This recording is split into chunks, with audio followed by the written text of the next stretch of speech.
In this video, I will show you how to build your horse empire the correct way so that you can start making billions and become a guru trainer in no time. The best part is that you can start right away, even if you got no life skill gear. So without further ado, let's get started. The most important thing before we dive deep into training is understanding the difference between mount and training experience. Mount EXP increases the amount of experience your horse gains over time by physically riding your horse from one location to another, simply being mounted and moving from point A to point B.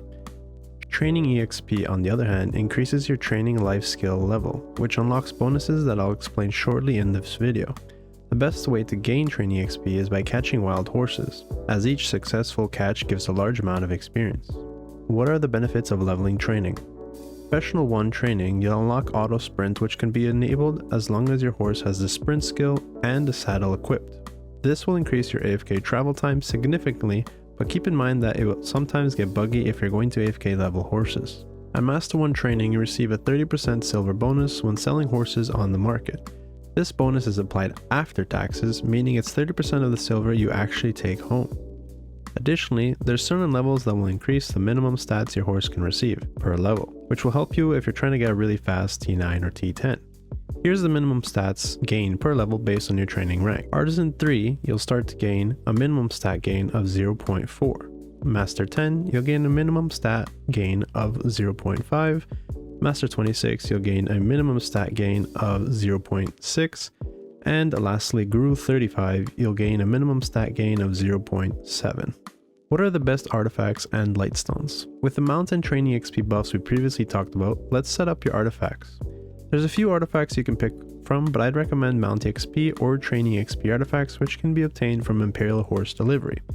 If you don't know how to imperial your horses, essentially you head towards the stable, click on the horse that's level 15 or higher, and click on the Imperial Horse Delivery. This will also give you some materials for T10 attempts and some silver. However, selling on the market will give you 50% more silver.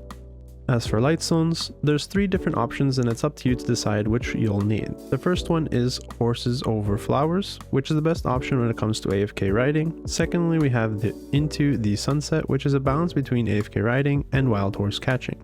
And lastly, we have Choice and Focus training. This is by far the best combo for horse catching, as you don't need mastery for catching, but you gain an insane amount of training XP, which is what we want. What are the best food buffs to use? Now that we have gotten your artifacts out of the way, the next big step is using the correct buffs for either mount riding or active horse catching. For AFK riding, you can use buffs like Stone Till Wind's Meal, Celerity Draught, or the higher versions of it, Courser's Aura, and lastly Lara's Warm Black Tea. And for training, you can use the previous buffs mentioned, plus Secret Book of Old Moon, Fume of Swiftness, Mercenary's Life, and Book of Life. Additionally, you can use buffs like Suspiciously Steams, Swellfish, Joyovan's Grolin Support Scroll, and Secret Book of Florin, but keep in mind that the mastery can be used for other life skills and be much more useful. There are also a few event buffs, but I'll list some of them below. You just want to keep in mind the mount EXP is for riding, AFK, and training, or life EXP is for your training life skill level. When does mastery matter? Mastery boosts mount EXP, so your horses level up faster while riding. Great for AFK training. Higher mastery also increases breeding success, giving you a better chance to get a higher tier horse without needing to max their levels out. You can use a breeding calculator to check your chances at bdolytics.com, which I'll have down in the description. With that being said, here's an ideal gear set for AFK horse training. Essentially, you want to get the most mastery possible, but make sure it's something you enjoy before spending billions on your gear. Now, if you don't plan to AFK ride, then the gear requirements drop significantly. You can catch horses with just a capturing rope and sugar, and that make you great income per hour. However, if you want to fully optimize your EXP gain, these are the items that I recommend. And that's it. You're now ready to not only catch horses, but ride them and create your horsey empire from scratch. Where to find wild horses? You can easily check horse locations by using Bdolytics. Just go to the map section and enable horse locations to see all the spawn points. Horses spawn every 40 to 60 minutes, so it's best to constantly swap channels after you've captured them in your preferred location. One important thing to keep in mind is the stable slots. If you're not planning to pay for extra slots, I highly recommend setting up in Duvenkroon. You can get 5 free slots there by investing in House Duven 1. How do we even catch horses? Taming a horse is actually very simple. Just make sure you have a capturing rope and sugar ready in your hotbar. I personally recommend keeping them in slots 1 and 2 for easy access.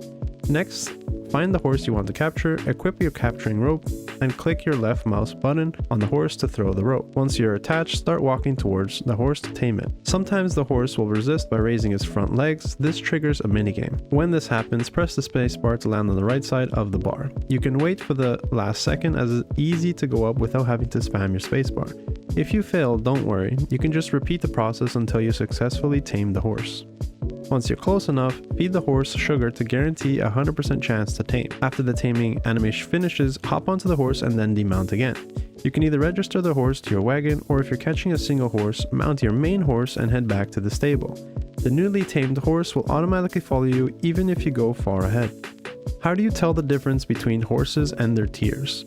It's usually best to capture the highest tier horse first, especially if you're capturing one horse at a time or if other players might be competing in your channel. A quick way to tell the difference is by looking at their main style.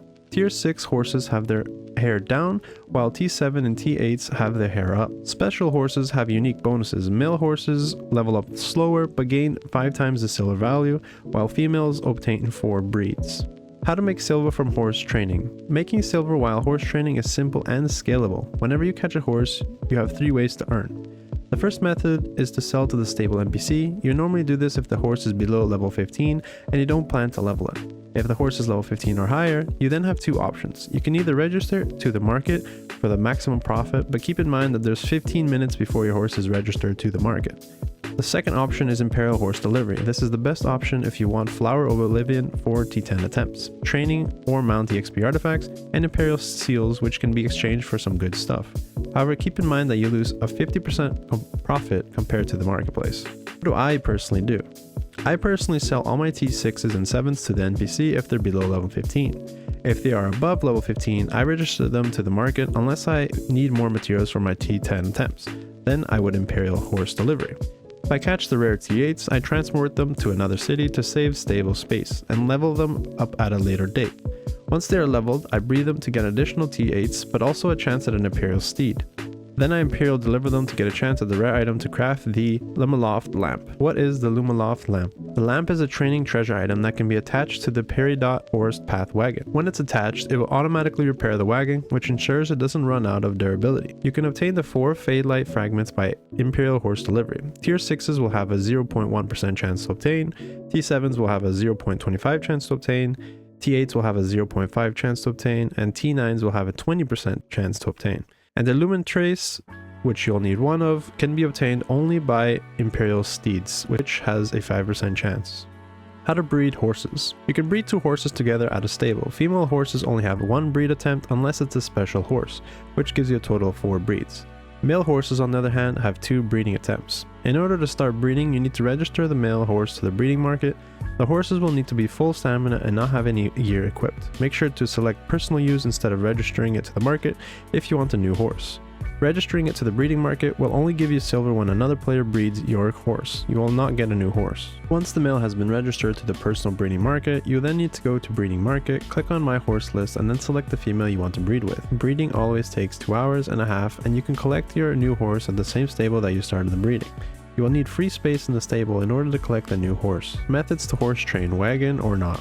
Both are great, but it depends on your ultimate goal. When leveling horses, you should use the wagon as it levels 4 different horses simultaneously, but much less EXP as if you were leveling a single horse. However, it is recommended that you level T8 horses without a wagon because they have a larger EXP pool. How to set up autopath loop for AFK horse training. In order to efficiently AFK your horse training, you need to set an automatic loop, which is very simple to set up. The first step is deciding where you want to go and try to find a place that has no obstacles in your way. Once you find your location, go to point A and then right click on the map to point B. You'll then see a menu pop up and you'll need to click this set loop in order to set up the loop. Once the loop is complete, you can then just click T on your keyboard and the horse should start AFK riding back and forth. That's it for the training guide. Hope it helps you out in creating the ultimate horse empire. If you have any questions, leave a comment or come hang out on my Twitch, Kuz_Kuz. All links will be listed in the description below. Thank you for watching and I'll catch you on the next one.